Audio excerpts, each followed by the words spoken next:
Every spring, Sylvan and I plant beans and chickpeas all over our community garden plots, and they're one of our favorite crops to grow by far. They're incredibly low maintenance once they get their roots established, so we basically just stick a seed or seedling in the ground and they take it from there.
By the time the heat of summer comes around, the beans are well established. The pole beans are climbing up our corn stalks and the chickpeas are forming dense low patches. The beautiful bean flowers start to drop their petals and form tiny little beans that seem to double in size every time we look away.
If I had to pick just one, I would say picking dry beans in the fall is my favorite gardening activity. The protein-rich, calorie-dense beans will feed us countless meals for months to come, and pulling the beans out of the dry pods is basically my form of meditation.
Dry beans are one of our main staple crops in the winter. Because they're shelf stable, we just pour them in jars and leave them on the counter to pull out a few cups whenever we need some to make dinner. But we always make sure to put a few cups aside in the beginning of the season so we don't accidentally eat them all and we still have some to plant for next year.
Should make us an afternoon snack every day.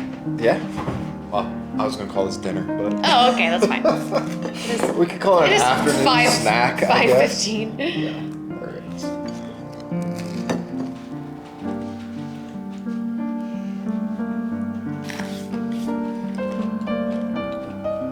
This meal is just one of the many reasons that we grow a ton of beans and chickpeas in our gardens every year. They also replenish the soil by hosting nitrogen-fixing bacteria in their roots, provide nectar to native pollinators through their flowers, and they grow in some of the worst soils in the garden. They sure do, Jordan. And if you'd like to know more about growing and foraging, Suddenly turned into an infomercial.